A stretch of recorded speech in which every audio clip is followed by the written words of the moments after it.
जय हिंद दोस्तों, आप सभी का स्वागत है आपके अपने सैनिक वेलफेयर यूट्यूब चैनल। दोस्तों, करोड़ों कर्मचारी सेंट्रल गवर्नमेंट के, चाहे वो सर्विस में सेवारत हैं या सेवानिवृत्त हैं, 8वें वेतन आयोग के गठन का इंतजार कर रहे हैं। तो क्या 1 फरवरी 2025 को जो आम बजट पेश होने वाला है उसमें 8वें वेतन आयोग की घोषणा होगी या फिर ये अटकलें रहेंगी? इस तरह की खबरें बार बार निकल कर आ रही हैं, विभिन्न न्यूज़पेपरों से निकल कर आ रही हैं। और 8वें वेतन आयोग के गठन के लिए जितने भी यूनियन हैं, पूर्व सैनिकों की, केंद्र कर्मचारियों की, रेलवे कर्मचारियों की, विभिन्न विभागों के कर्मचारियों की, मजदूरों की, वो मांग कर रहे हैं। क्या है खबर, जरा देखिए। ये आपके सामने है द हिंदू की तरफ से प्रकाशित एक न्यूज, जो कि आप यहाँ देख पा रहे हैं। Announce the pay commission soon, trade unions tell finance minister. Finance minister से ट्रेड यूनियनों ने डिमांड की है कि 8वें वेतन आयोग की जल्दी से जल्दी घोषणा की जाए।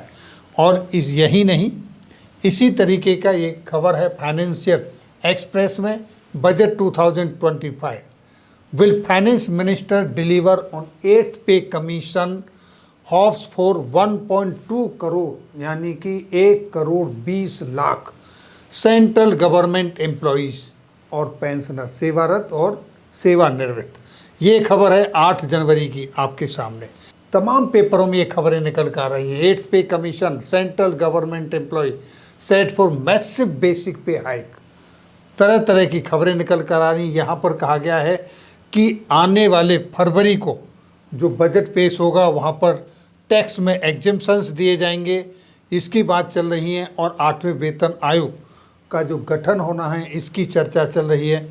और इसी तरह की खबरें हिंदी पेपरों में भी हैं। और ये तमाम पेपरों में खबरें आने के बाद इनमें मुख्य बिंदु क्या हैं वो देखिए। जैसे कि भारतीय मजदूर संघ BMS की तरफ से कहा गया है कि 8वें वेतन आयोग का प्री बजट से पहले जो चर्चा चल रही है, उसमें जो वित्त मंत्री जी के साथ वार्तालाप हुई, वहाँ भी क्वेश्चन उठाया और विभिन्न जो यूनियंस हैं वो अपनी मांग उठा चुके हैं। CITU national secretary Swadesh Dev Royal also raise the demand of 8th pay commission. National council of joint consultative machinery JCM, इनकी तरफ से हायर फिटमेंट फैक्टर की डिमांड की गई है आने वाले पे कमीशन में। SV यादव NCJCM मेंबर, उनका मानना यह है कि उनको जो ये आने वाला है अनाउंसमेंट है अपकमिंग बजट, उसमें इंडिकेशन नहीं मिल रहे हैं कि वेतन आयोग का गठन होगा। ये चिंता जाहिर की है।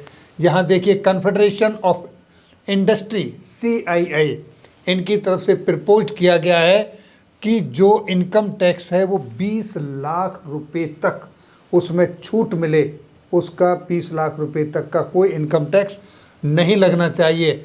और वहीं लीडर पवन कुमार सजेस्टेड, इन्होंने कहा है कि इनकम टैक्स 10 लाख तक एग्जेम्प्टेड होना चाहिए।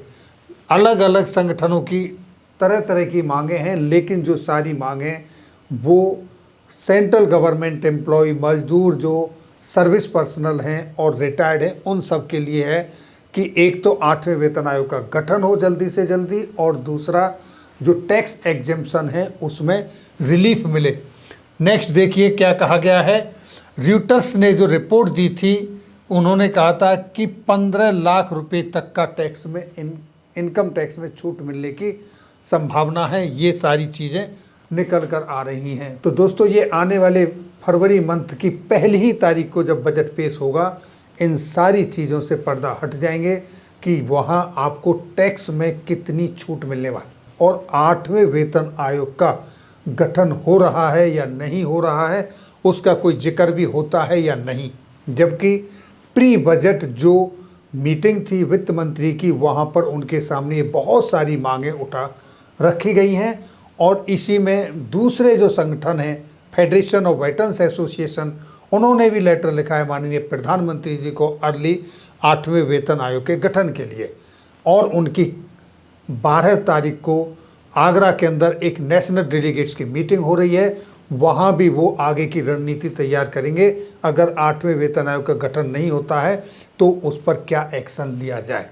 तो दोस्तों ये थी जानकारी एड्स पे कमीशन के गठन व बजट में टैक्स एग्जेम्पशन के बारे में।